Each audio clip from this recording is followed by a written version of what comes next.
नमस्कार दोस्तों, मैं मतलूब चंदेल एडवोकेट और आप देख रहे हैं मतलूब चंदेल एलएलबी। साथियों, कैसे हैं आप लोग? उम्मीद है कि आप सभी लोग बहुत बेहतर होंगे।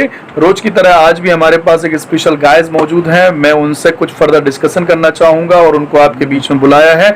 जानना चाहते हैं, आप काफी लोग बड़े इच्छुक थे कि हमारे सामने बैठे हुए शख्स का मैं थोड़ी देर में परिचय दूंगा कि उनको बुलाया जाए, उनसे बात की जाए और उनके द्वारा जो काम सामाजिक सेवा का किया जा रहा है, निरंतर काफी सालों से किया जा रहा है और एक बेहतरीन पर्सनालिटी के रूप में शहर और जनपद जालौन के अंदर आप मौजूद हैं और लोगों की बराबर निरंतर मदद करते रहते हैं। हमारे पास मौजूद हैं समाजवादी पार्टी के उपाध्यक्ष एवं उम्मीद फाउंडेशन के फाउंडर श्री आरिफ खान साहब। मैं आपका खैर मकदम स्वागत करता हूं आरिफ भाई। आरिफ साहब के द्वारा बहुत लोगों को मदद की गई। जब से लॉकडाउन की स्थिति हुई है तो आपका एक बड़ा ऑर्गेनाइजेशन है जिसमें काफी लोग आपके साथ जुड़े हुए हैं। उन लोगों को और आपके द्वारा गरीबों को काफी खाने की सुविधाएं, राशन या जो भी बेहतर से बेहतर है, ये उनके द्वारा काम किया जाता है। आज चलिए हम बात करते हैं इसी संबंध में आरिफ साहब से, इसके बारे में जानने की कोशिश करते हैं। आरिफ साहब, ये फाउंडेशन बनाने की इच्छा और विचार कैसे डेवलप हुआ आपके अंदर? सबसे पहले तो मैं आपका बहुत बहुत आभारी हूँ कि आपने मुझे अपने पास बुलाया और लोगों से, आपके जो व्यूअर्स हैं उनसे रूबरू कराने के लिए मुझे एक मौका दिया और मैं आपका बहुत आभारी हूँ। बहुत ही आभार व्यक्त करता हूँ, धन्यवाद व्यक्त करता हूँ। उसके बाद मैं आपके जितने भी व्यूअर्स हैं उनको बहुत बहुत नमस्कार और जय हिंद, अस्सलाम वालेकुम, सत श्री अकाल, जय भीम, जय समाजवाद। सभी साथियों से मेरा निवेदन है सबसे पहले कि हमारे बड़े भाई मतलूब चंदेल साहब जो कि एक बहुत ही अच्छा काम कर रहे हैं, लोगों के टैलेंट को लोगों के जो है आप तक पहुंचा रहे हैं, आप सोशल मीडिया के माध्यम से, यूट्यूब के माध्यम से। तो मैं आपसे विनम्र निवेदन करता हूं कि आपके चैनल को, जो कि एडवोकेट मतलूब चंदेल साहब का चैनल है, सब्सक्राइब करें सबसे पहले और ज़्यादा से ज़्यादा लोगों को शेयर करने के लिए बोलें, लाइक करने के लिए बोलें और ज़्यादा से ज़्यादा लोग इसको देखें। अब बात करते हैं मतलूब भाई, जैसे आपने बोला कि ये जो संस्था आप चला रहे हैं उम्मीद फाउंडेशन, तो आप मेरे बड़े भाई हैं और भली भांति मुझसे परिचित हैं। लगभग 4 साल से हम लोग इस ऑर्गेनाइजेशन चला रहे हैं। इस ऑर्गेनाइजेशन में हमारे साथ यूथ बहुत बड़ी तादाद में है और हम लोग पिछले 4 साल से, ये कोई अभी का टाइम नहीं है कि अगर लॉकडाउन हुआ है तो हम लोग राशन वितरण का कोई ऐसा कार्यक्रम कर रहे हैं संस्था के माध्यम से। ये हमारा पिछले 4 साल से निरंतर जारी है, ये समाज सेवा का काम है। और चूँकि हम लोगों ने ये जो ऑर्गेनाइजेशन बनाया है उम्मीद फाउंडेशन, इसका मकसद ही हमारा समाज सेवा करने का है, लोगों तक पहुँचने का है, ज़रूरतमंद लोगों को मदद पहुँचाने का है और हम लोग निरंतर इस पर 4 साल से काम कर रहे हैं। आपकी फाउंडेशन में तकरीबन कितने लोग जुड़े हुए हैं, कितने मेंबर्स इसमें आपका कोऑपरेट करते हैं? अभी वर्तमान स्थिति में मेरे पास लगभग 200 सदस्य हैं इस संस्था में और ये सभी वॉलंटियर्स हैं, एक्टिव मेंबर हैं संस्था के। लेकिन जो फाइनेंशियली हमको सपोर्ट करते हैं हम लोगों को, वो बहुत ही गिने हुए लोग हैं संस्था के अभी, क्योंकि अभी हम लोग उस लेवल तक नहीं पहुंचे, लेकिन फिर भी काफ़ी बड़ी तादाद में हम लोगों के साथ ऐसे लोग हैं जो हम लोगों को फाइनेंशियली सपोर्ट करते हैं, यानी आर्थिक सहायता करते हैं संस्था को।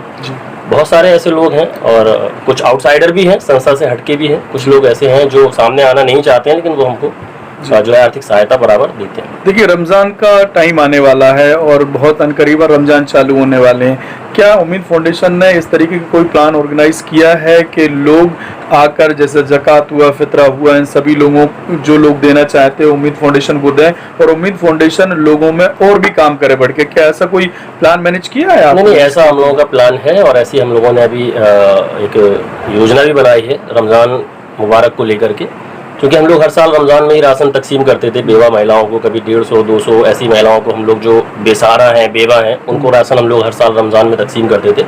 तो चूँकि अब रमज़ान करीब है तो हम लोगों का फिर से प्रयास होगा कि हम लोग ज़्यादा से ज़्यादा घरों तक पहुँचें और वहाँ मदद पहुँचाएँ, क्योंकि इस वक्त हालात दूसरे हैं। पिछले रमज़ान के अकॉर्डिंग अगर आप देखेंगे तो देश में लॉकडाउन है और लगभग 1 महीना होने को आ रहा है, 29वां दिन है लॉकडाउन का। सो हम लोग पिछले 24 तारीख से जनता की सेवा में तत्पर हैं, घर घर हम लोग राशन सामग्री पहुंचा रहे हैं। आरिफ साहब, आप काफ़ी लोगों के घर गए हो, गरीबों के घर भी गए हैं, आपने डोर टू डोर देने की कोशिश भी की और दिया भी है। सोशल मीडिया के जरिए से भी हमको जानकारी मिली, व्यक्तिगत भी जानकारी मिलती है कि अच्छा काम, ये बहुत बेहतरीन काम है। इसकी तारीफ करना मेरे हिसाब से, मेरे पास शब्द नहीं है तारीफ करने के। गरीबों तक जो आपकी स्पिरिट है, गरीबों तक पहुंचने का काम करती है और आपके जरिए से बहुत सारे लोग पहुंचते हैं गरीबों तक। आपने क्या पाया शहर के अंदर, गरीबी के हालात क्या हैं? देखिए मतलब भाई, इस वक्त जो हालात हैं केवल शहर के नहीं, पूरे ज़िले के, पूरे स्टेट के और पूरे देश के यही हैं कि जो गरीब मजदूर वर्ग है, जो दिहाड़ी मजदूर है, गरीब है, हाथ ठेलिया वाला है, सब्जी वाला है और रिक्शे वाला है, जो रिक्शा चालक हैं, तो लगभग जो दिहाड़ी मजदूर हैं, जो लोअर क्लास है देश की, जो एक बहुत बड़ी आबादी जिसको आप बोल सकते हैं, जो 70% आबादी मेरे ख्याल से देश के अंदर आज है, वो लोअर क्लास है। तो इस वक्त जो हालात हैं देश के, लॉकडाउन की वजह से लोगों के कारोबार बंद हैं। आप भी इस बात से भली भांति परिचित हैं, लोगों के कारोबार बंद हैं, आपका खुद का भी अपना जो ऑफिस वगैरह है वो बंद है।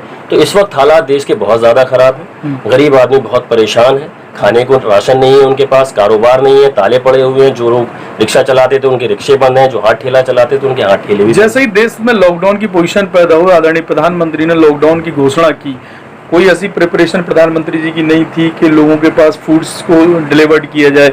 अगर आप समाज से भी लोग ना आते और सपोर्ट ना करते तो क्या स्थिति पैदा हो सकती थी? ये बहुत अच्छा सवाल किया आपने मतलब भाई, इस पे हम लोगों की बहुत दिन से नज़र है, क्योंकि गवर्नमेंट ने, आप भी बहुत अच्छे से जानते हैं, जो आदरणीय प्रधानमंत्री जी ने जब लॉकडाउन का जो है घोषणा की, तत्काल परिस्थितियों में उन्होंने लॉकडाउन की घोषणा की, सो उस वक्त उनकी कोई तैयारी तो थी नहीं।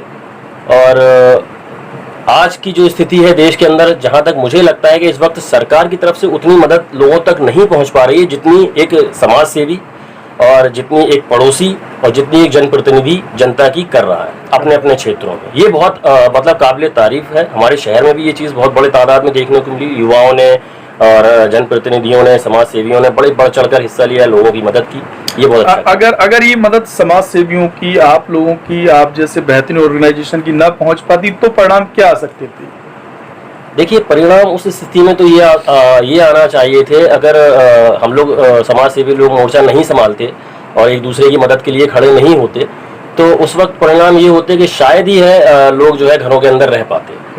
ये थी यथास्थिति नहीं रह पाती, असमंजस का माहौल होता, अफरा तफरी का माहौल होता, लोग घरों से बाहर निकलते, क्योंकि वो भूखे होते तो वो कहीं ना कहीं अपने लिए खाने की तलाश के लिए घर से बाहर निकलते, और जब वो घर से बाहर निकलते तो लॉकडाउन का उल्लंघन होता, फिर आंकड़े कुछ और होते। आज जो देश के अंदर लगभग 18,000 आंकड़े हैं मरीजों के, जो संक्रमित मरीज हैं कोरोना वायरस के, तो मेरे ख्याल से अगर ऐसी स्थिति ना होती, अगर हम समाज सेवी या जनप्रतिनिधि लोग मोर्चा ना संभालते, तो स्थितियां बहुत ज्यादा दुर्भाग्यपूर्ण होती देश के अंदर और बहुत अलग परिणाम होते हैं आंकड़ों के। मेरे ख्याल से आंकड़ा बहुत लंबा होता है, क्योंकि लोग घरों से बाहर निकलते, पेट भरना है उनको, बच्चे उनके भूखे हैं घर में, तो वो घरों से बाहर निकलेंगे, वो लॉकडाउन का पालन नहीं करेंगे, क्योंकि भूखा पेट कुछ भी नहीं देखता है, वो सिर्फ खाना देखता है, रोटी चाहिए उसको। देखिए, आपका ऑर्गेनाइजेशन बेहतर काम करता है, पिछले 4 सालों से कंटिन्यू, रमजान के महीने में भी काफ़ी काम करते हैं आप, और उसके बाद इस तरीके की जो कैलेमिटीज़ देश में इमरजेंसी हुई उसमें भी आपने किया।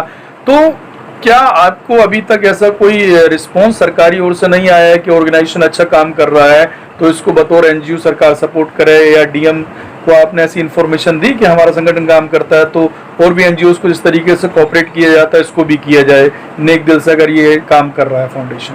देखिए, शासन प्रशासन की तरफ से अभी तक हम लोगों को किसी तरह की कोई भी मदद नहीं मिली है। हम लोग जो भी काम कर रहे हैं स्वतः कर रहे हैं, संस्था अपने माध्यम से सारा जो भी राशन पहुंचा रही है ज़रूरतमंद लोगों तक, वो संस्था खुद पहुंचा रही है और आप जैसे लोगों के सहयोग से ही पहुंचा रही है। और अभी तक शासन प्रशासन की तरफ से फिलहाल हम लोगों के पास कोई मदद नहीं आई है, न ऐसी कोई अपॉर्चुनिटीज़ हम लोगों के पास आई हैं जो शासन ने या प्रशासन ने हम लोगों को दी हो फिलहाल। हाँ, ये जो आप बात कह रहे हैं कि आपने शासन के संज्ञान में डाला, तो जब हमने ये काम शुरू किया, एक्चुअली हम लोगों ने ये काम 24 तारीख से ही शुरू कर दिया था, लॉकडाउन के एक दिन पहले से ही तैयारियां 23 तारीख से ही शुरू हो गई थी। और 25 तारीख को मैंने एडीएम साहब को फ़ोन करके एडीएम साहब के संज्ञान में डाला था कि हम लोग जो है संस्था से हैं, उम्मीद फाउंडेशन से, और हम लोग राशन वितरण का काम कर रहे हैं। माननीय जिलाधिकारी महोदय की भी संज्ञान में बात होगी, क्योंकि एडीएम साहब के संज्ञान में है तो जिलाधिकारी महोदय के संज्ञान में भी पहुंच गई होगी। और एक शासन की तरफ से एक मीटिंग भी बुलाई गई थी तहसील परिसर में, आपको ज्ञात होगा। उस मीटिंग में भी समाज सेवियों को बुलाया गया था, उसमें मैं भी मौजूद था। मैंने खुद अपने हाथों से एक लिस्ट बनाकर सिटी मजिस्ट्रेट साहब और सीओ साहब के हवाले की थी कि ये हमारी संस्था है और ये सामग्री हम लोगों तक पहुँचा रहे हैं। चलिए, बहुत अच्छा काम है आपका, और मैं तो अपने और व्यूवर्स से ये ज़रूर गुजारिश भी करूँगा कि ये आरिफ साहब हैं, ये बहुत एक्टिव पर्सनालिटी हैं, मेरे साथ भी काम काफ़ी किया है इन्होंने और आज भी हमारे साथ हैं, हम उनके साथ हैं। तो ये कोऑपरेशन की इनको ज़रूरत पड़ेगी। ये फाउंडेशन आपके यहाँ पर और काम करे, आपके ज़िले में काम करे, गरीबों तक पहुँचने का काम करे, तो इसमें आप लोगों के सहयोग की ज़रूरत रहेगी। इनका समर्थन करिए और इनके समर्थन से इनको मजबूत करिए। जिस तरीके से अगर आप इनको मजबूत करेंगे, इनका हौसला बढ़ेगा, इनके फाउंडेशन का हौसला बढ़ेगा और ये निश्चित रूप से अपने काम को आगे बढ़ाएंगे। और इन जैसे लोगों का समाज में निकलकर आना बहुत जरूरी है। इस तरीके के लोग अगर समाज में आएंगे तो समाज में भाईचारा, मोहब्बत और गरीबों का हित होना बहुत ही जरूरी है। और ये छोटा छोटा पॉइंट मिलाकर, एक कहावत है कि एक एक बूंद से घड़ा भरता है, तो मुझे लगता है कि आरिफ साहब का इसमें मदद होना जरूरी है, उम्मीद फाउंडेशन का जरूरी है। और मैं इसके जरिए से उन सारे लोगों का भी थैंक्स करना चाहूँगा जिन्होंने आरिफ साहब का सपोर्ट किया, जिन्होंने आर्थिक रूप से गुप्त तरीके से मदद की है, जो मदद करने की इच्छा भी रख रहे हैं उनका भी शुक्रिया, और जिन्होंने आर्थिक की हो, शारीरिक की हो, सबका कोई ना कोई योगदान ही रहता है। आरिफ साहब, बहुत अच्छा लगा आप यहाँ पर आए। अंतिम सवाल हम ये कहेंगे कि हमारे व्यूवर से जरा एक संदेश दे दीजिए कि वो इसको शेयर करें, वीडियो को लाइक करें और लोगों सब्सक्राइब भी इसको करें। धन्यवाद मतलूब भाई, बहुत बहुत धन्यवाद। फिर से आपका एक बार शुक्रिया, आपने मुझे इस काबिल समझा, बुलाया, अपने सामने बिठाया और मेरे प्रतिभा को, मेरे टैलेंट को लोगों तक पहुंचाने का काम किया। इसके लिए मैं आपका बहुत बहुत आभारी हूं।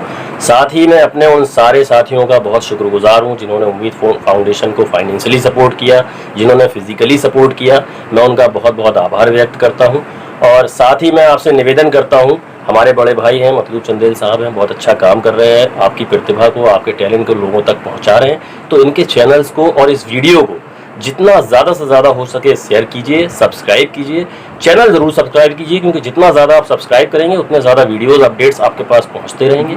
कल आज मैं बैठा हूँ, कल हो सकता है आप भी इस कुर्सी पर आकर बैठे हो, मतलूब चंदेल साहब के सामने रूबरू हूँ और आपसे भी कुछ सवाल जवाब किए जाएं और आप अपने सवालों का सही जवाब दे पाएं। इसलिए मैं आपसे फिर से गुजारिश करूंगा, इस चैनल को बहुत बहुत शेयर करें, लाइक करें, सब्सक्राइब करें। इस वीडियो को भी जितना हो सके लाइक और सब्सक्राइब करें, शेयर करें। बहुत बहुत धन्यवाद सभी व्यूअर्स का। Thank you so much. Thank you Arif भाई।